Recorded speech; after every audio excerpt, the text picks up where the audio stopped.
You know, the wounds of war, they don't always just fade away. Sometimes the land heals over them, but other times they're preserved, turning into these incredibly powerful lessons. Today, we're going to a really unique place in Paraguay, where the ghosts of a truly devastating war were literally pulled from a riverbed, not to haunt the present, but to teach the future. This is the story of Vapor Cué. Think about it. Some battlefields are just reclaimed by nature, right? Their stories kind of soak into the soil and disappear. But others are kept, and they become these silent reminders where the quiet itself tells you everything you need to know. We're about to visit one of those places, a site where history simply refused to be forgotten. So, let's start our journey. We're heading to a piece of what you could call sacred ground in the very heart of South America. It's a place where a muddy river, the scene of a final, desperate act of war, was transformed into a national memorial. Vapor Cué is really a place with two identities. If you visit today, you'll find this beautiful, peaceful national park in Paraguay's Cordillera region. But that tranquility is hiding a pretty dramatic past, buried just under the surface. A history of fire, of sacrifice, and really the end of an entire era. To really get what Vapor Cué is all about, we have to go back in time, way back, to the final, gut-wrenching moments of the Paraguayan Navy during one of the deadliest conflicts in modern history, the War of the Triple Alliance. Picture this. The year is 1869. The war has been raging for 5 brutal years, and it has left Paraguay absolutely devastated. The country's army, its people, they're pushed to the absolute breaking point. And it's in this climate of pure desperation that our story really begins. On August 18th, with enemy forces closing in fast, a small group of Paraguayan sailors found themselves completely cornered in the Yhaguy River. They got a direct and just devastating order from high command. If capture looks certain, you destroy your own ships. The goal was simple and stark. Deny the enemy these vessels, no matter the cost.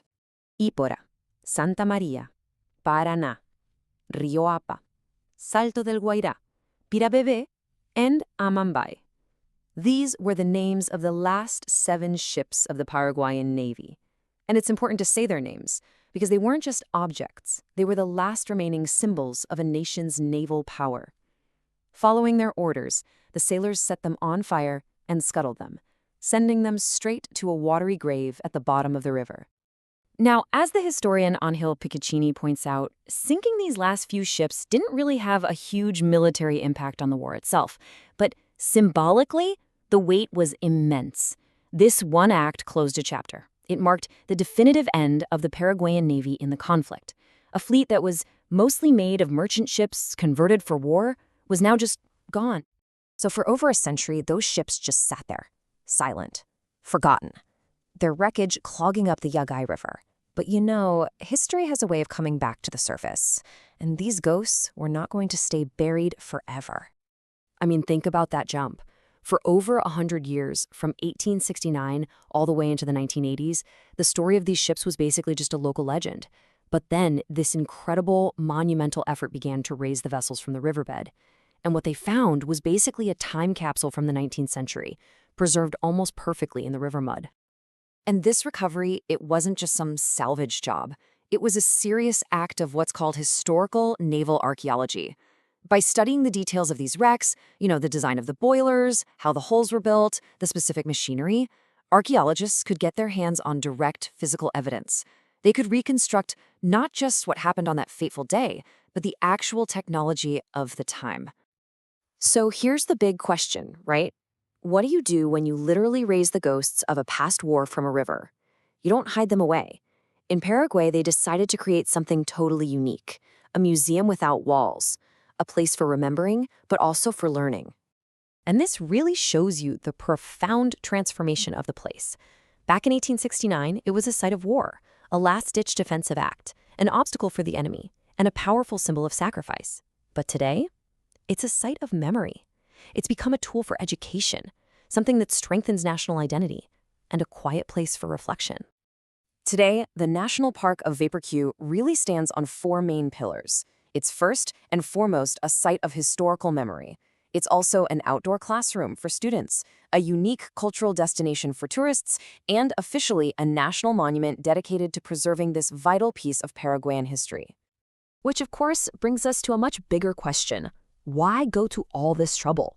I mean, why spend the time, the money, and the effort to pull century-old shipwrecks from a river and then build a whole park around them? What's the deeper value in saving places like this? Well, the value of preserving a place like Vapor Cué goes way beyond just being a cool tourist spot. It helps forge a stronger national identity. It makes historical education tangible. You can actually see and touch it. It preserves a nation's collective memory, and it passes down cultural values from one generation to the next, making sure the sacrifices of the past are never, ever forgotten. So let's bring it all home. What is the lasting legacy of Vapor Cué? What lessons can we really learn from these silent pieces of iron resting peacefully by a river? When you visit the park today, you're greeted by these massive skeletal remains of the ships, and they're more than just rusted metal. They are a direct, physical link connecting us to them. It's not an abstract story in a history book anymore. These are the tangible remnants of incredible sacrifice and national resilience. And that really gets to the heart of it. The ships of Vapor Cué are more than just artifacts. They are silent testimonies. They don't speak of victory. They speak of sacrifice, of history, and of memory. And in that silence, they teach a profound and lasting lesson to all future generations that even from the ashes of conflict, memory can rise and teach us exactly who we are.